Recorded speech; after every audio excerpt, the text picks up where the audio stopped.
Elizabeth Magdalena Inostroza, que nos acompaña también. Ella es especialista de la OMPE y va a abordar el tema alcances sobre las elecciones generales 2026, novedades, hitos y más. Y tendremos un espacio para que ustedes también realicen sus intervenciones y estas sean respondidas también. Luego tendremos un espacio que, si bien en esta oportunidad va a ser virtual, pero no menos importante, por un especialista del PNUD, quien estará a cargo de la ponencia para abordar el tema más allá del fact-checking, estrategias contra la desinformación en procesos electorales, los cuales también tendrán un espacio para preguntas y respuestas. Pues bien, nuevamente, sin ya explayarme más, reitero el agradecimiento por la presencia de cada uno de ustedes, el tiempo que se han tomado para hoy poder estar aquí. De hecho, esperamos que este espacio sea no solamente un espacio para intercambiar información, que va a ser clave en este proceso, sino también un espacio para llevarnos aprendizaje y sobre todo para continuar fortaleciendo el trabajo periodístico que sé y sabemos que cada uno de ustedes hacen en la región. Bienvenidos nuevamente, entonces damos por iniciado este espacio informativo, agradeciendo nuevamente a OMPE por la iniciativa y agradeciéndoles a ustedes nuevamente por estar aquí. Un fuerte aplauso y empezamos con este taller. Muchas gracias, Stephanie. Como lo mencionó, mi nombre es Elizabeth Inostroza, soy especialista en educación electoral. Aprovecho el espacio para trasladar el saludo de nuestro jefe nacional, Piero Corbeto, que está ahorita en una comisión ardua, porque tenemos que garantizar el proceso electoral.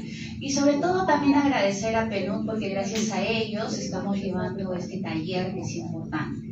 Como sabemos, los medios de comunicación tienen tres principales funciones, que es informar, que es entretener y también educar. Entonces, como aliados estratégicos que los consideramos, queremos que toda la información que ustedes reciban sea captada, porque finalmente ustedes van a dar cara también a la ciudadanía que hace muchas preguntas. Entonces, la finalidad de este taller es que ustedes salgan unos dromes capos, digamos, ¿no? Sobre todos los alcances que van a haber para las elecciones de este 12 de abril. Entonces, siguiente, por favor. Muchas gracias. Primero veamos cuál es el contexto nacional, cuál es la ficha técnica. Para estas elecciones vamos a ser más de 27 millones de peruanos que vamos a votar. Entonces, a nivel nacional tenemos un poco más de 26 millones y como pueden ver en el extranjero es un poco más de 1 millón de ciudadanos residentes en el extranjero. ¿Cuántas ciudades van a votar en el exterior? Van a ser en total 208 ciudades. Aquí hay que hacer la salvedad que van a haber 2 ciudades que no se va a realizar elecciones, que son Irán y Venezuela. Esto es, digamos, algo mencionado por el Ministerio de Relaciones Exteriores, pero igual se hace el hincapié. Como grandes estrategias, este es un proceso en el que tenemos más oficinas descentralizadas a nivel nacional. OMPE es una de las instituciones públicas que llega hasta lo más recóndito del país. Nosotros trabajamos como redes, está la OMPE, la oficina central. En cada región tenemos las oficinas regionales. A su vez tenemos las oficinas descentralizadas, que en el caso de La Libertad, lo voy a mencionar más adelante, son 6. Adicionalmente a ello tenemos las oficinas distritales y luego también para poder llegar a los caseríos y en este caso también a los centros poblados. Entonces nosotros tenemos que garantizar de llegar a toda parte del país. Los locales de votación han aumentado también para este proceso. En total vamos a tener 10.570 locales de votación. Las mesas de votación van a ser en total 92.766. Y seguramente muchos ya deben de saber, para este proceso los miembros de mesa han aumentado. ¿Cuántos miembros de mesa van a ser ahora? 6. ¿Quién da más? 10. Van a ser 9 miembros de mesa. Entonces, eso es uno de los cambios que está habiendo para las siguientes elecciones que se va a explicar. Entonces, si multiplicamos las mesas de votación, 92.766 por 9 miembros de mesa, estamos hablando de 834.000 894 miembros de mesa para estas elecciones generales 2026. Muy bien, ahora veamos cuál es la planificación para La Libertad. ¿Cuál es la ficha técnica? En el caso de La Libertad vamos a tener electores a 1.552.691 electores, que equivale al 5.68% de la población electoral. Los locales de votación van a ser 487. Las mesas de votación van a ser 5.302, y si lo multiplicamos por 9 miembros de mesa, para La Libertad tenemos 47.718 miembros de mesa. Entonces, esta es la ficha técnica de La Libertad. Aquí nosotros en La Libertad tenemos 6 oficinas descentralizadas. Tenemos a la oficina descentralizada de Huamachuco, tenemos a la oficina descentralizada de La Esperanza, la de San Pedro de Lloc, la de Tayabamba, la de Trujillo, Víctor y finalmente Víctor Larco Herrera. Esas son las 6 oficinas descentralizadas que tenemos en La Libertad, que a su vez se van a dividir en oficinas distritales que van a también a llegar a los centros poblados y a los caseríos. Muy bien, entonces ya sabiendo cuál es el panorama general y cuál es la ficha técnica de La Libertad, pasamos a otro de los grandes cambios que están habiendo para este proceso. Primero veamos cuáles son qué tipo de elecciones vamos a tener este año.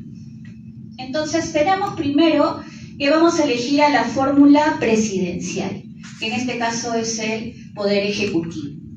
Igual, acá no ha habido ninguna variación, vamos a elegir a un presidente o una presidenta y sus 2 vicepresidentes.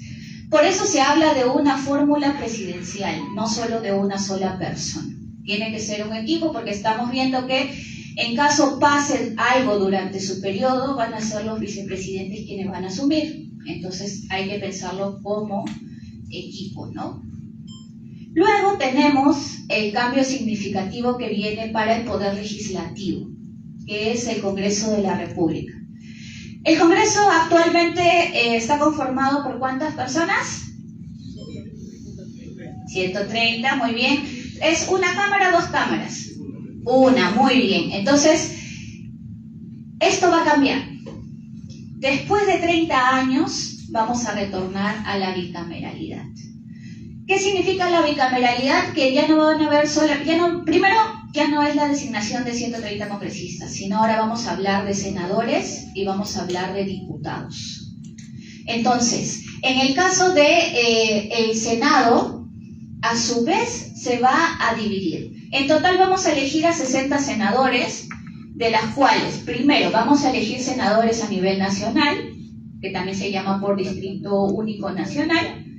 Vamos a elegir a senadores por distrito nacional o distrito regional, que también vamos a elegir a 30, entonces en total van a ser 60. Esto va a contemplar primero la Cámara de Senadores. Adicionalmente a los 60 senadores que vamos a elegir, también vamos a elegir a 130 diputados. Entonces estamos hablando que para el Congreso de la República, con las 2 cámaras, vamos a tener un total de 190 representantes. Y bueno, finalmente tenemos el Parlamento Andino, que es una elección supranacional. ¿Por qué? Porque vamos a elegir para que pertenezca con otros países. Vamos a elegir a 5 titulares y 2 suplentes por cada uno. Quiere decir que en total vamos a elegir 15. Entonces, esta es, digamos, las elecciones que vamos a tener. La vamos a explicar, digamos, cómo esto afecta a la libertad. Entonces, primero la fórmula presidencial no va a variar, ya sea acá en La Libertad, Cajamarca, Piura, Tumbes, peruanos en el extranjero. Todos vamos a elegir a un presidente o presidenta y 2 vicepresidentes. En el caso de la Cámara de Senadores, para senadores a nivel nacional, todos vamos a elegir a 30 senadores. Quiere decir que todos vamos a tener la misma cédula en este cuerpo igual. Quiere decir que Cajamarca, La Libertad, Piura, Tumbes, vamos a elegir a los 30 más votados. O sea, todos vamos a tener lo mismo y vamos a elegir a los 30 que obtengan más votos. ¿Dónde va a variar? Va a ser en los senadores a nivel regional. ¿Por qué? Lo que buscan los senadores a nivel regional es que pueda haber al menos un representante por cada distrito electoral, que en el país son 30. Ahora me dirán, Elizabeth, ¿por qué son 30 distritos electorales? Es muy sencillo. Tenemos las 24 regiones, adicionalmente a ello le aumentamos el Callao, peruanos en el extranjero y Lima Metropolitana. Entonces, si sumamos, tenemos los 30, 27, 30, sí. En el caso de diputados a nivel, digamos que vamos a elegir todos, los 130, La Libertad va a elegir a 7 representantes, perdóname, ¿dónde está acá? Sí, está bien, 7 diputados, acá está la información. Vamos a elegir a 7 diputados de los 130 diputados que van a ser a nivel nacional. Y en el caso de Parlamento Andino, todos vamos a elegir lo mismo, ahí no va a haber ninguna variación. Muy bien. Y ahora hablamos de la cédula. La cédula tiene, este es el tamaño real de la cédula. Muchos creen que es una ampliación para que alguien pueda verlo bien, no. Entonces quisiera saber, sinceramente, ¿cuántos por primera vez ven la cédula? Levantamos la manito, ok. ¿Cuántos saben, cuántos no saben cómo está distribuida la cédula? Ok, todos. No se preocupen que acá vamos a aprender todos, porque si para nosotros es complicado, para la ciudadanía también, entonces tenemos que entenderlo para poder trasladárselos a ellos. Esto es la que le he mostrado, esta, que para entenderla primero es una cédula que contempla 5 elecciones simultáneas. Por eso vemos 5 columnas en una sola hoja. La propuesta inicial de OMPE era que fueran 2 cédulas, pero recordemos que el Congreso aprobó que sea solamente una cédula de votación. Entonces, como habían comentado previamente, tenemos en la primera columna la fórmula presidencial. Para el Congreso de la República tenemos las 3 columnas siguientes. ¿Por qué? Tenemos el Distrito Único Nacional, que son 30 senadores, el Distrito Regional o Múltiple, que son otros 30 senadores, y tenemos la Cámara de Diputados, que vamos a elegir a 130 diputados. Entonces, estas 3 columnas corresponden al Poder Legislativo o Congreso de la República. Y finalmente, en la última, tenemos la elección del Parlamento Andino. Entonces, así está distribuida la cédula. Como les había comentado, 5 elecciones, 5 secciones. Fórmula presidencial, aquí lo pueden ver un poco más grande, que vamos a elegir a presidentes y vicepresidentes, senadores a nivel nacional y a nivel regional en este caso, diputados y Parlamento Andino.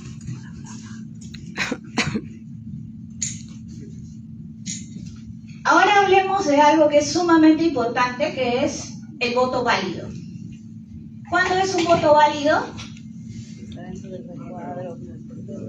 Muy bien, aquí lo han indicado, cuando marcamos con un aspa o una cruz. Cualquier otro símbolo hace que mi voto sea inválido. Esto quiere decir que si yo hago un check, si hago un círculo o escribo algo, el voto es inválido.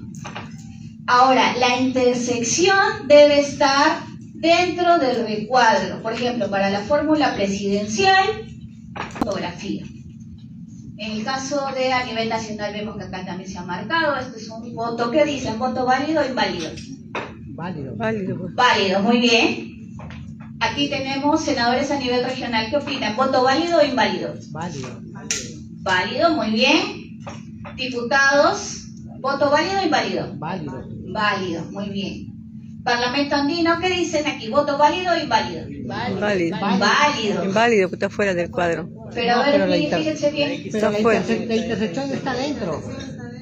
Es válido porque la intersección está dentro. Ya, créanme que esto probablemente va a pasar. Y ustedes están, digamos, es eso de decir si es válido o no es válido, ¿quién finalmente lo determina? La mesa. Los miembros de mesa. Por eso es importante que tener en cuenta que ¿quiénes hacen el conteo de votos? Miembros de mesa. No es OMPE quien realiza el conteo de votos, son los miembros de mesa. ¿Quién es la máxima autoridad dentro de la mesa de votación? Los miembros de mesa. Así como el ejercicio que hicimos en este momento, probablemente los personeros también digan válido y válido, válido y válido. Entonces quien lo va a determinar va a ser el miembro de mesa. Ahora, el personero sí puede, digamos, presentar un reclamo, pero tiene que pagar una tasa y si este no procede, pagan una multa. Entonces tampoco es que pueden hacer cualquier tipo de reclamo. Sí, este es de este voto específico. Justo ahorita les voy a explicar y ya nos vamos adelantando por ahí, gracias por la pregunta. Cada uno es independiente. Digamos, a ver, hagamos el ejercicio. Digamos que los miembros de mesa indican que esto es un voto inválido. ¿Ustedes qué opinan? ¿Toda la cédula es inválida o solamente esa columna? Ese voto nada más. Muy bien, tenemos que tener claro eso. Al ser cada voto independiente, cada columna independiente, si en caso esto, digamos, se declara inválido, si es un supuesto, esto no perjudica a los demás cuerpos, porque cada columna es independiente. Entonces, tengamos en cuenta que en estas elecciones, por la cantidad de organizaciones políticas, probablemente van a haber esa misma cantidad de personeros dentro de cada mesa de votación. Entonces, no podemos prohibirle el ingreso a los personeros porque recordemos que ellos también son fiscalizadores. Muy bien.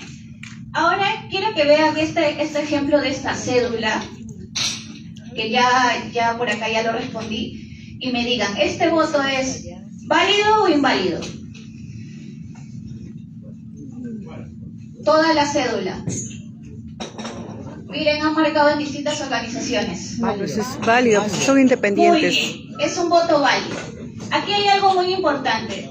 Está circulando información de que al ser la cédula de este tamaño, bueno, esta sí es la ampliación, esta no es la real.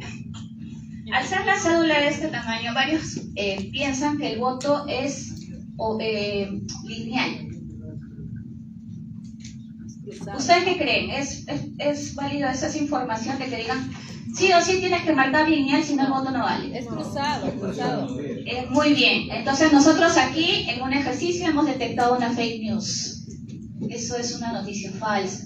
Es que eso lo hacen los partidos políticos para no confundir a sus seguidores, a sus A simpatizantes. Claro, eso lo hacen ellos. La información oficial Alguna gente les cree. es que los ciudadanos tenemos el derecho a realizar el famoso voto cruzado. ¿Qué significa el voto cruzado? El voto cruzado es que yo como elector tengo la posibilidad de elegir hasta 5 organizaciones políticas distintas. Diferentes, claro. Quiere decir que yo por la fórmula presidencial puedo marcar, digamos aquí, ¿no? Que marcamos partido político Paz y Amor, en senadores a nivel nacional, partido político, ¿qué dice? En la distancia. Senadores a nivel regional, por ejemplo, partido político Amanecer de Nuevo. Aquí han elegido en diputados, partido político El Trabajo Dignifica. Y en Parlamento andino han elegido a La Magia del Encuentro. Entonces, vemos que aquí han elegido 5 organizaciones distintas. Entonces, esto es el famoso voto cruzado. Ahora, pasemos a lo siguiente.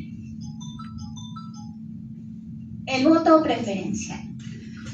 En la cédula ustedes han visto que hay estos cuadraditos. Estos cuadraditos en blanco son los famosos votos preferenciales. ¿Qué significa el voto preferencial? Significa que yo como ciudadano, si tengo un candidato de mi predilección, con quien simpatizo, y quiero que tenga más posibilidades de ser elegido, entonces yo marco por ese nombre. Pongamos un ejemplo de nuevo. Imaginemos que estamos eligiendo a diputados a nivel, bueno, en este caso es diputados del Distrito Único Nacional. Digamos que el candidato por el cual yo simpatizo está en el puesto 99. Entonces, tiene menos posibilidades tal vez de ser elegido. ¿Por qué? Porque si yo no marco el voto preferencial, el orden que se va a seguir es el orden establecido por las organizaciones políticas. Quiere decir que si, por ejemplo, la organización política El Último Aliento obtuvo 3 escaños y no hubo voto preferencial, quiere decir que en la Cámara de Diputados primero va a ir el número 1, el número 2 y el número 3. Si fueran 5 escaños, hasta el número 5. ¿Y qué va a pasar con el candidato que, de mi preferencia, que está en el puesto 99? Va a tener menos opciones de ser elegido. Entonces, por eso existe el voto preferencial. El voto preferencial, ojo, es opcional. Si yo quiero, puedo marcar, por ejemplo, acá he marcado, ¿no?, los 2 números, o si no quiero, lo puedo dejar en blanco. Entonces, lo importante para que el voto sea válido primero es la cruz o la aspa dentro del recuadro. Y si quiero, marco el número, porque digamos, para mí el candidato 99 o el 130 es un ejemplo exagerado. Quiero que tenga más posibilidades de ser elegido. Entonces, eso es el famoso voto preferencial. Señorita, Sí, dígame. quería hacer una consulta sobre ese tema. Muchas veces dicen que cuando solamente marcan el símbolo del partido, el voto generalmente va al número 1. ¿Es verdad eso o es por una...? Yo siempre he escuchado esa teoría, no sé si... usted... Sí, justo es lo que estaba explicando. Por ejemplo, en la Cámara de Diputados les decía, ¿no? Si yo no marco el voto preferencial, el orden que va a seguir es el propuesto por la organización política. Recordemos que las organizaciones políticas dan numeraciones a sus candidatos. El número 1, el número 2, el número 3, el número 4.